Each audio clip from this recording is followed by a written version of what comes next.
യോശുവയുടെ പുസ്തകം 23 അധ്യായം. യഹോവ ചുറ്റുമുള്ള സകല ശത്രുക്കളെയും അടക്കി ഇസ്രായേലിന് സ്വസ്ഥത നൽകി ഏറെക്കാലം കഴിഞ്ഞ് യോശുവ വയസ്സു ചെന്ന് വൃദ്ധനായ ശേഷം യോശുവ എല്ലാ ഇസ്രായേലിനെയും അവരുടെ മൂപ്പന്മാരെയും പ്രധാനികളെയും ന്യായാധിപന്മാരെയും പ്രമാണികളെയും വിളിച്ച് അവരോട് പറഞ്ഞതെന്തെന്നാൽ, ഞാൻ വയസ്സു ചെന്ന് വൃദ്ധനായിരിക്കുന്നു. നിങ്ങളുടെ ദൈവമായ യഹോവ നിങ്ങളുടെ നിമിത്തം ഈ സകല ജാതികളോടും ചെയ്തതൊക്കെയും നിങ്ങൾ കണ്ടിരിക്കുന്നു. നിങ്ങളുടെ ദൈവമായ യഹോവ തന്നെയല്ലോ നിങ്ങൾക്ക് വേണ്ടി യുദ്ധം ചെയ്തത്.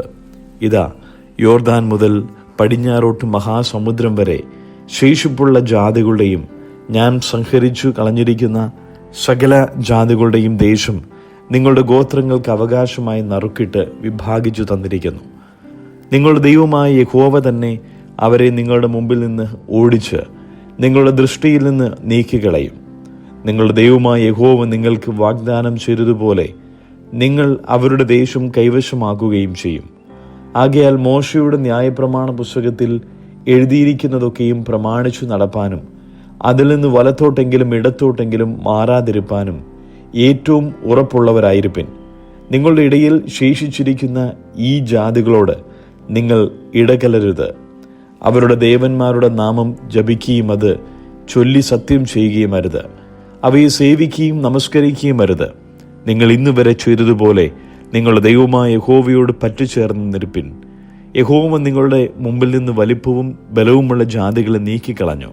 ഒരു മനുഷ്യനും ഇന്നുവരെ നിങ്ങളുടെ മുമ്പിൽ നിൽപ്പാൻ കഴിഞ്ഞിട്ടില്ല. നിങ്ങളുടെ ദൈവമായ യഹോവ നിങ്ങൾക്ക് വാഗ്ദാനം ചെയ്തതുപോലെ താൻ തന്നെ നിങ്ങൾക്ക് വേണ്ടി യുദ്ധം ചെയ്തതുകൊണ്ട് നിങ്ങളിൽ ഒരുത്തൻ 1000 പേരെ ഓടിച്ചിരിക്കുന്നു. അതുകൊണ്ട് നിങ്ങളുടെ ദൈവമായ യഹോവയെ സ്നേഹിപ്പാൻ പൂർണ്ണ മനസ്സോടെ ഏറ്റവും ജാഗ്രതയായിരിപ്പിൻ. അല്ലാതെ നിങ്ങൾ വല്ല പ്രകാരവും പിന്തിരിഞ്ഞ് നിങ്ങളുടെ ഇടയിലുള്ള ഈ ശേഷം ജാതികളോട് ചേർന്ന് വിവാഹ സംബന്ധം ചെയ്യുകയും നിങ്ങൾ അവരോട് അവർ നിങ്ങളോടും ഇടകലരുകയും ചെയ്താൽ നിങ്ങളുടെ ദൈവമായ യഹോവ മേലാൽ ഈ ജാതികളെ നിങ്ങളുടെ മുമ്പിൽ നിന്നും നീക്കിക്കളയുകയില്ലെന്നും നിങ്ങളുടെ ദൈവമായ യഹോവ നിങ്ങൾക്ക് തന്നിരിക്കുന്ന ഈ നല്ല ദേശത്തു നിന്ന് നിങ്ങൾ നശിച്ചു പോകും വരെ അവർ നിങ്ങളെ കുടുക്കും കെണിയും വിലാപ്പുറത്ത് ചമ്മട്ടിയും കണ്ണിൽ മുള്ളും ആയിരിക്കുമെന്നും അറിഞ്ഞുകൊള്ളുവിൻ. ഇതാ, ഞാൻ ഇന്ന് സകല ഭൂവാസികളുടെയും വഴിയായി പോകുന്നു. നിങ്ങളുടെ ദൈവമായ യഹോവ നിങ്ങളെക്കുറിച്ച് അരുളി ചെയ്തിട്ടുള്ള സകല നന്മകളിൽ വെച്ച് ഒന്നിനും വീഴ്ച വന്നിട്ടില്ലെങ്കിൽ നിങ്ങൾക്ക് പൂർണ്ണ ഹൃദയത്തിലും പൂർണ്ണ മനസ്സിലും ബോധ്യമായിരിക്കുന്നു. സകലവും നിങ്ങൾക്ക് സംഭവിച്ചു, ഒന്നിനും വീഴ്ച വന്നിട്ടില്ല. നിങ്ങളുടെ ദൈവമായ യഹോവ നിങ്ങളോട് അരുളി ചെയ്തിട്ടുള്ള എല്ലാ നന്മകളും നിങ്ങൾക്ക് സംഭവിച്ചതുപോലെ തന്നെ നിങ്ങളുടെ ദൈവമായ യഹോവ നിങ്ങൾക്ക് തന്നിട്ടുള്ള ഈ നല്ല ദേശത്ത് നിന്ന് നിങ്ങളെ നശിപ്പിക്കും വരെ യഹോവ എല്ലാ തിന്മകളും നിങ്ങളുടെ മേൽ വരുത്തും. നിങ്ങളുടെ ദൈവമായ യഹോവ നിങ്ങളോട് കൽപ്പിച്ചിട്ടുള്ള അവൻ്റെ നിയമം നിങ്ങൾ ലംഘിക്കുകയും ചെന്ന് അന്യദൈവങ്ങളെ സേവിച്ചിട്ട് നമസ്കരിക്കുകയും ചെയ്താൽ യഹോവയുടെ കോപം നിങ്ങളുടെ നേരെ ജ്വലിക്കും. അവ നിങ്ങൾക്ക് തന്നിട്ടുള്ള ഈ നല്ല ദേശത്ത് നിന്ന് നിങ്ങൾ വേഗം നശിച്ചു പോവുകയും ചെയ്യും. സദൃശ്യവാക്യങ്ങൾ 22. അനവധി സമ്പത്തിലും സൽകീർത്തിയും വെള്ളിയും പൊന്നിലും കൃപയും നല്ലത്. ധനവാനും ദരിദ്രനും തമ്മിൽ കാണുന്നു. അവരെയൊക്കെയും ഉണ്ടാക്കിയവൻ യഹോവ തന്നെ. വിവേകമുള്ളവൻ അനർത്ഥം കണ്ട് ഒളിച്ചുകൊള്ളുന്നു. അല്പബുദ്ധികളോ നേരെ ചെന്ന് ഛേദപ്പെടുന്നു. താഴ്മയ്ക്കും യഹോവ ഭക്തിക്കുമുള്ള പ്രതിഫലം ധനവും മാനവും ജീവനുമാകുന്നു. വക്രന്റെ വഴിയിൽ മുള്ളും കുടുക്കുമുണ്ട്. തൻ്റെ പ്രാണനെ സൂക്ഷിക്കുന്നവൻ അവയോട് അകന്നിരിക്കട്ടെ. ബാലൻ നടക്കേണ്ടുന്ന വഴിയിൽ അവനെ അഭ്യസിപ്പിക്കുക. അവൻ വൃദ്ധനായാലും അത് വിട്ടുമാറുകയില്ല. ധനവാൻ ദരിദ്രനെ ഭരിക്കുന്നു. കടം മേടിക്കുന്നവൻ കടം മേടിക്കുന്നവന് ദാസൻ. നീതികേട് വിതയ്ക്കുന്നവൻ ആപത്ത് കൊയ്യും. അവൻ്റെ കോപത്തിൻ്റെ വടി ഇല്ലാതെ ആകും. ദയാകടാക്ഷമുള്ളവൻ അനുഗ്രഹിക്കപ്പെടും. അവൻ തൻ്റെ ആഹാരത്തിൽ നിന്ന് അഗതിക്ക് കൊടുക്കുന്നുവല്ലോ. പരിഹാസിയെ നീക്കിക്കളക, അപ്പോൾ പിണക്കം പൊയ്പോകും. കലഹവും നിന്നയും നിന്നുപോകും. ഹൃദയശുദ്ധി ഇഷ്ടപ്പെടുന്നവന് അതരലാവണ്യമുണ്ട്. രാജാവ് അവൻ്റെ സ്നേഹിതൻ. യഹോവയുടെ കണ്ണ് പരിജ്ഞാനമുള്ളവനെ കാക്കുന്നു. ദ്രോഹികളുടെ വാക്കോ അവൻ മറിച്ചു കളയുന്നു.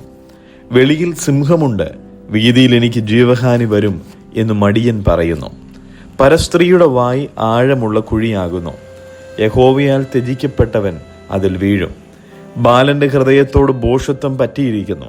ശിക്ഷയ്ക്കുള്ള വടി അവനിൽ നിന്ന് അകറ്റിക്കളയും. ആദായം ഉണ്ടാക്കേണ്ടതിന് എളിയവനെ പീഡിപ്പിക്കുന്നതും ധനവാന് കൊടുക്കുന്നവനും മുട്ടുള്ളവനായി തീരും. ജ്ഞാനികളുടെ വചനങ്ങളെ ചെവി ചായച്ചു കേൾക്കുക. എൻ്റെ പരിജ്ഞാനത്തിന് മനസ്സുവയ്ക്കുക. അവയെ നിന്റെ ഉള്ളിൽ സൂക്ഷിക്കുന്നതും നിന്റെ അധരങ്ങളിൽ അവയൊക്കെയും ഉറച്ചിരിക്കുന്നതും മനോഹരം. നിന്റെ ആശ്രയം യഹോവയിലായിരിക്കേണ്ടതിന് ഞാൻ ഇന്ന് നിന്നോട് തന്നെ ഉപദേശിച്ചിരിക്കുന്നു. നിന്നെ അയച്ചവർക്ക് നീ നേരുള്ള മറുപടി കൊണ്ടുപോകേണ്ടതിന് നിനക്ക് നേരുള്ള മറുപടിയുടെ നിശ്ചയം അറിയിച്ചു തരുവാൻ ആലോചനയും പരിജ്ഞാനവും അടങ്ങിയ സാരസംഗതികളെ ഞാൻ നിനക്ക് എഴുതിയിട്ടുണ്ടല്ലോ. എളിയവനോട് അവൻ എളിയവനാകൊണ്ട് കവർച്ച ചെയ്യരുത്. അരിഷ്ടനെ പടിവാതിൽക്കൽ വെച്ച് പീഡിപ്പിക്കുകയും വരുത്. യഹോവ അവരുടെ വ്യവഹാരം നടത്തും. അവരെ കൊള്ളയിട്ടവരുടെ ജീവനെ കൊള്ളയിടും. കോപശീലനോട് സഖ്യത്വം അരുത്. ക്രോധമുള്ള മനുഷ്യനോടുകൂടെ നടക്കുകയും അരുത്. നീ അവൻ്റെ വഴികളെ പഠിപ്പാനും നിന്റെ പ്രാണൻ കെണിയിൽ അകപ്പെടുവാനും സംഗതി വരരുത്. നീ കൈയടിക്കുന്നവരുടെ കൂട്ടത്തിലും കടത്തിന് ജാമ്യം നിൽക്കുന്നവരുടെ കൂട്ടത്തിലുമായി പോകരുത്. വീട്ടുവാൻ നിനക്ക് വകയില്ലാതെ വന്നിട്ട് നിന്റെ കീഴിൽ നിന്ന് നിന്റെ മെത്ത എടുത്തു കളയുവാൻ ഇടവരുത്തുന്നത് എന്തിന്? നിന്റെ പിതാക്കന്മാർ ഇട്ടിരിക്കുന്ന പണ്ടത്തെ അതിർ നീ മാറ്റരുത്. പ്രവൃത്തിയിൽ സാമർഥ്യമുള്ള പുരുഷനെ നീ കാണുന്നുപോകും. അവൻ രാജാക്കന്മാരുടെ മുമ്പിൽ നിൽക്കും, നീചന്മാരുടെ മുമ്പിൽ അവൻ നിൽക്കുകയില്ല. കൊരിന്ത്യർക്ക് എഴുതിയ 1 ലേഖനം 11 അധ്യായം. ഞാൻ ക്രിസ്തുവിൻ്റെ അനുകാരിയായിരിക്കുന്നത് പോലെ നിങ്ങളും എൻ്റെ അനുകാരികളാകുവിൻ. നിങ്ങൾ സകലത്തിലും എന്നെ ഓർക്കുകയും ഞാൻ നിങ്ങളെ ഏൽപ്പിച്ച കൽപ്പനകളെ പ്രമാണിച്ചു ചെയ്യുകയാൽ നിങ്ങളെ പുകഴ്ത്തുന്നു. എന്നാൽ ഏത് പുരുഷൻ്റെയും തല ക്രിസ്തു, സ്ത്രീയുടെ തല പുരുഷൻ, ക്രിസ്തുവിൻ്റെ തല ദൈവമെന്ന് നിങ്ങൾ അറിയണം എന്ന് ഞാൻ ആഗ്രഹിക്കുന്നു. മൂടുപടമിട്ട് പ്രാർത്ഥിക്കുകയോ പ്രവചിക്കുകയോ ചെയ്യുന്ന ഏത് പുരുഷനും തൻ്റെ തലയെ അപമാനിക്കുന്നു. മൂടുപടമില്ലാതെ പ്രാർത്ഥിക്കുകയും പ്രവചിക്കുകയും ചെയ്യുന്ന ഏത് സ്ത്രീയും തൻ്റെ തലയെ അപമാനിക്കുന്നു. അതവൾ ക്ഷൗരം ചെയ്യിച്ചതുപോലെയല്ലോ. സ്ത്രീ മൂടുപടം ഇടുന്നില്ലെങ്കിൽ മുടി കത്തിരിച്ചു കളയട്ടെ. കത്തിരിക്കുന്നതോ ക്ഷൗരം ചെയ്യിക്കുന്നതോ സ്ത്രീക്ക് ലജ്ജയെങ്കിൽ മൂടുപടം ഇട്ടുകൊള്ളട്ടെ. പുരുഷൻ ദൈവത്തിൻ്റെ പ്രതിമയും തേജസ്സുമാകിയാൽ മൂടുപടം ഇടേണ്ടതല്ല. സ്ത്രീയോ പുരുഷന്റെ തേജസ്സാകുന്നു. പുരുഷൻ സ്ത്രീയിൽ നിന്നല്ലല്ലോ, സ്ത്രീ പുരുഷനിൽ നിന്നത്രേ ഉണ്ടായത്.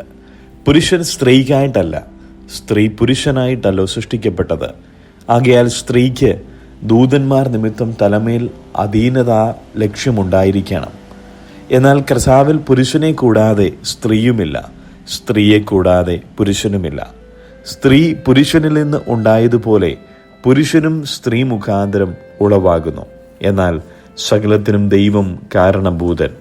നിങ്ങൾ തന്നെ വിധിപ്പിൻ. സ്ത്രീ മൂടുപടമിടാതെ ദൈവത്തോട് പ്രാർത്ഥിക്കുന്നത് യോഗ്യമോ? പുരുഷൻ മുടി നീട്ടിയാൽ അതവന് അപമാനമെന്നും സ്ത്രീ മുടി നീട്ടിയാലോ അത് മൂടുപടത്തിന് പകരം നൽകിയിരിക്കുക കൊണ്ട് അവൾക്ക് മാനം ആകുന്നു എന്നും പ്രകൃതി തന്നെ നിങ്ങളെ പഠിപ്പിക്കുന്നില്ലയോ? ഒരുത്തൻ തർക്കിപ്പാൻ ഭാവിച്ചാൽ അങ്ങനെയുള്ള മര്യാദ ഞങ്ങൾക്കില്ല, ദൈവസഭകൾക്കുമില്ല എന്നോർക്കട്ടെ. ഇനി ആജ്ഞാപിപ്പാൻ പോകുന്നതിൽ ഞാൻ നിങ്ങളെ പുകഴ്ത്തുന്നില്ല. നിങ്ങൾ കൂടി വരുന്നതിനാൽ നന്മയ്ക്കല്ല തിന്മയ്ക്കത്രേ ഇടയാകുന്നത്. ഒന്നാമത്, നിങ്ങൾ സഭ കൂടുമ്പോൾ നിങ്ങളുടെ ഇടയിൽ ഭിന്നതയുണ്ടെന്ന് ഞാൻ കേൾക്കുന്നു. ഏതാനും വിശ്വസിക്കുകയും ചെയ്യുന്നു. നിങ്ങളിൽ കൊള്ളാകുന്നവർ വെളിവാകേണ്ടതിന് നിങ്ങളുടെ ഇടയിൽ ഭിന്നപക്ഷങ്ങളും ഉണ്ടാകേണ്ടത് തന്നെ. നിങ്ങൾ കൂടി വരുമ്പോൾ കർത്താവിൻ്റെ അത്താഴമല്ല കഴിക്കുന്നത്. ഭക്ഷണം കഴിക്കയിൽ ഓരോരുത്തൻ താന്താൻ്റെ അത്താഴം മുമ്പേ കഴിക്കുന്നു. അങ്ങനെ ഒരുവൻ വിശന്നും മറ്റൊരുവൻ ലഹരി പിടിച്ചും ഇരിക്കുന്നു. തിന്നുവാനും കുടിപ്പാനും നിങ്ങൾക്ക് വീടുകളില്ലയോ? അല്ല, ദൈവത്തിൻ്റെ സഭയെ നിങ്ങൾ തുച്ഛീകരിച്ച് ഇല്ലാത്തവരെ ലജ്ജിപ്പിക്കുന്നുവോ? നിങ്ങളോട് എന്തു പറയേണ്ടു? നിങ്ങളെ പുകഴ്ത്തുകയോ? ഇതിൽ ഞാൻ നിങ്ങളെ പുകഴ്ത്തുന്നില്ല. ഞാൻ കർത്താവിങ്കിൽ നിന്ന് പ്രാപിക്കുകയും നിങ്ങൾ കേൾപ്പിക്കുകയും ചെയ്തതെന്തെന്നാൽ, കർത്താവായ യേശുവിനെ കാണിച്ചു കൊടുത്ത രാത്രിയിൽ അവൻ അപ്പമെടുത്ത് സ്തോത്രം ചൊല്ലി നുറുക്കി, ഇത് നിങ്ങൾക്ക് വേണ്ടി ഉള്ള എൻ്റെ ശരീരം, എൻ്റെ ഓർമ്മയ്ക്കായി ഇത് ചെയ്യുവിൻ എന്ന് പറഞ്ഞു. അവണ്ണം തന്നെ അത്താഴം കഴിഞ്ഞ ശേഷം അവൻ പാനപാത്രവും എടുത്തു, ഈ പാനപാത്രം എൻ്റെ രക്തത്തിൽ പുതിയ നിയമമാകുന്നു. ഇത് കുടിക്കുമ്പോഴൊക്കെയും എൻ്റെ ഓർമ്മയ്ക്കായി ചെയ്യുവിൻ എന്ന് പറഞ്ഞു. അങ്ങനെ നിങ്ങൾ ഈ അപ്പം തിന്നുകയും പാനപാത്രം കുടിക്കുകയും ചെയ്യുമ്പോഴൊക്കെയും കർത്താവ് വരുവോളം അവൻ്റെ മരണത്തെ പ്രസ്താവിക്കുന്നു. അതുകൊണ്ട് അയോഗ്യമായി അപ്പം തിന്നുകയോ കർത്താവിൻ്റെ പാനപാത്രം കുടിക്കുകയോ ചെയ്യുന്നവൻ എല്ലാം കർത്താവിൻ്റെ ശരീരവും രക്തവും സംബന്ധിച്ച് കുറ്റക്കാരനാകും. മനുഷ്യൻ തന്നെത്താൻ ശോധന ചെയ്തിട്ട് വേണം ഈ അപ്പം തിന്നുകയും പാനപാത്രത്തിൽ നിന്ന് കുടിക്കുകയും ചെയ്യുവാൻ. തിന്നുകയും കുടിക്കുകയും ചെയ്യുന്നവൻ ശരീരത്തെ വിവേചിക്കാഞ്ഞാൽ തനിക്ക് ശിക്ഷാവിധി തിന്നുകയും കുടിക്കുകയും ചെയ്യുന്നു. ഇത് ഹേതുവായി നിങ്ങളിൽ പലരും ബലഹീനരും രോഗികളുമാകുന്നു. അനേകരും നിദ്ര കൊള്ളുന്നു. നാം നമ്മെ തന്നെ വിധിച്ചാൽ വിധിക്കപ്പെടുകയില്ല. വിധിക്കപ്പെടുന്നുവെങ്കിലോ നാം ലോകത്തോടുകൂടെ ശിക്ഷാവിധിയിൽ അകപ്പെടാതിരിക്കേണ്ടതിന് കർത്താവ് നമ്മെ ബാലശിക്ഷ കഴിക്കുകയാകുന്നു. ആകയാൽ സഹോദരന്മാരെ, നിങ്ങൾ ഭക്ഷണം കഴിപ്പാൻ കൂടുമ്പോൾ അന്യോന്യം കാത്തിരിപ്പിൻ. വല്ലവനും വിശക്കുന്നുവെങ്കിൽ നിങ്ങൾ ഒരുമിച്ച് കൂടുന്നത് ന്യായവിധിക്ക് ഹേതുവാകാതിരിക്കേണ്ടതിന് അവൻ വീട്ടിൽ വെച്ച് ഭക്ഷണം കഴിക്കട്ടെ. ശേഷം കാര്യങ്ങളെ ഞാൻ വന്നിട്ട് ക്രമപ്പെടുത്തും.